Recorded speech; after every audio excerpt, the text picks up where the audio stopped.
గంగుల కమలాకర్ గారు, కడియం శ్రీహరి గారు, కాలేరు వెంకటేష్ గారు అందరూ చెప్పారు. నేను కూడా తిరిగి మళ్ళీ పునరుద్ఘాటిస్తూ ఉన్నా సార్. ఈ తీర్మానాన్ని పూర్తి స్థాయిలో మా పార్టీ పరంగా పూర్తి స్థాయిలో మనస్ఫూర్తిగా దీన్ని ఆహ్వానిస్తున్నాము, స్వాగతిస్తున్నాము. ప్రభుత్వానికి అభినందనలు కూడా హృదయపూర్వకంగా తెలియజేస్తున్నాం సార్. అధ్యక్ష, కాకపోతే ఒక విషయం చెప్పాలి అధ్యక్ష, ఎందుకంటే ఈ తీర్మానం స్వాగతించదగ్గది అనే మాట అందులో భేదాభిప్రాయం లేదు, భిన్నాభిప్రాయం లేదు.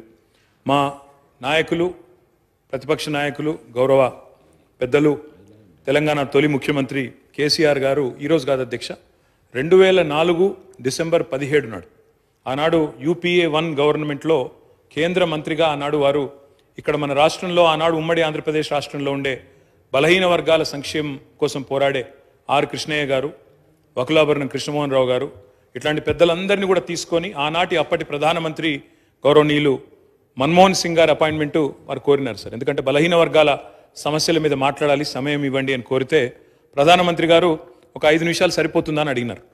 5 నిమిషాలు కాదు సార్, ముఖ్యమైన సమస్య మీకు వివరంగా చెప్పాలి, దయచేసి ఒక 40 నిమిషాలు టైం ఇవ్వండి అంటే దాదాపు ప్రధానమంత్రి మన్మోహన్ సింగ్ గారు గంటన్నర సమయం ఇచ్చి డిసెంబర్ 17, 2004 అధ్యక్ష, నేను తేదీతో సహా చెప్తా ఉన్నా, ఆ రోజు పోయి కలిసి సవివరంగా వారికి ఎక్స్ప్లెయిన్ చేయడమే కాకుండా ఆ రోజు పెట్టిన డిమాండ్ కూడా ఒకటే సార్. మా పార్టీ తరఫున ఆనాడు కేంద్ర మంత్రిగా కేసీఆర్ గారు చెప్పిన మాట, అన్ని రాష్ట్రాల్లో బీసీ వెల్ఫేర్ మంత్రిత్వ శాఖలు ఉన్నాయి, కేంద్రంలో లేకపోవడం అనేది శోచనీయం, బాధాకరం.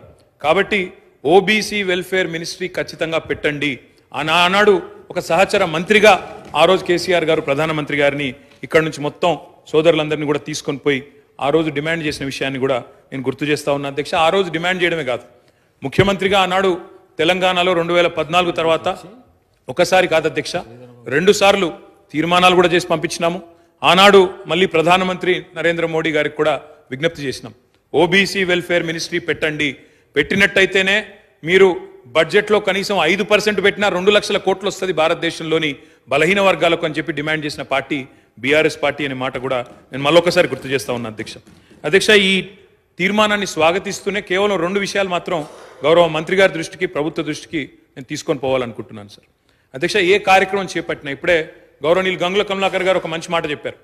బీహార్లో ఈ ప్రయత్నం చేసినారు, అక్కడ జనరల్ అడ్మినిస్ట్రేషన్ డిపార్ట్మెంట్ ద్వారా GAD ద్వారా అక్కడ ఈ కార్యక్రమాన్ని వారు ప్రయత్నం కూడా చేసినారు. ఆనాడు JDU కాంగ్రెస్ పొత్తులో ఉండే అనుకుంటా, అక్కడ ప్రయత్నం RJD పొత్తులో ప్రయత్నం చేసినారు.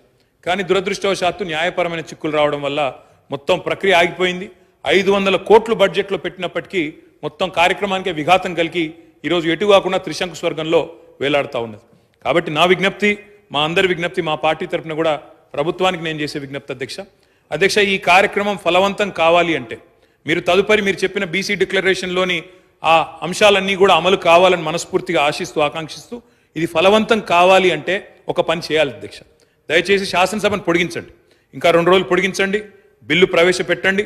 చట్టబద్ధత ఉంటేనే ఈ కార్యక్రమం ఫలవంతం అవుతుంది తప్ప లేకపోతే విఫలం అవుతుంది సార్.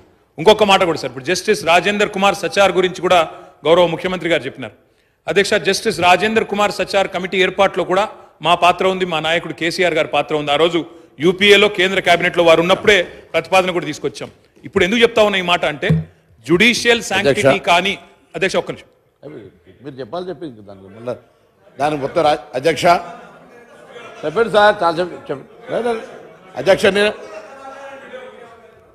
అధ్యక్ష, ఇలాంటి తీర్మానానికి ఒకవేళ నిజంగా ఆశించిన ప్రయోజనం నెరవేరాలంటే, ఎందుకంటే నేను నిజంగా పాయల్ శంకర్ గారు మాట్లాడింది విన్నాను, కాలేరు వెంకటేష్ గారు మాట్లాడింది విన్నాను, శ్రీహరి గారు మాట్లాడింది విన్నాను, శంకరన్న మాట్లాడింది విన్నాను. అందరి గొంతుల్లో ఒక ఆవేదన ఉంది అధ్యక్ష. మా మంత్రి గారికి కూడా చాలా ఆవేదనలో, డెఫినెట్గా వారికి కూడా ఆవేదన ఉంది. ఈ సెక్షన్కి లాభం జరగాలి, ముఖ్యంగా బలహీన వర్గాలకు లాభం జరగాలి, బీసీలకు లాభం జరగాలనే ఆకాంక్ష స్పష్టంగా పార్టీలకు అతీతంగా అందరిలో ఉంది. ఉన్నప్పుడు అది ఫలవంతం కావాలంటే జ్యుడిషియల్ శాంక్టిటీ ఉండాలి, లేదా ఎందుకంటే వారే అన్నారు జస్టిస్ రాజేందర్ కుమార్ సచార్, మీరు హైకోర్టు చీఫ్ జస్టిస్ని అడిగితే మీకు ఒక సిట్టింగ్ న్యాయవాదిని ఇస్తారు, జ్యుడిషియల్ కమిషన్ వేయండి, లేదా బ్రహ్మాండంగా స్టాచ్యూటరీ శాంక్షన్ కావాలి అంటే రేపు ఎల్లుండి శాసనసభను పొడిగించండి, తమరి నిర్ణయం, వెంటనే బిల్లు తీసుకొని రండి, మేము సంపూర్ణంగా మా పార్టీ నుంచి మద్దతు తెలియజేస్తామని చెప్పి కూడా తెలియజేస్తూ మీకు ధన్యవాదాలు అధ్యక్ష అవకాశం ఇచ్చింది.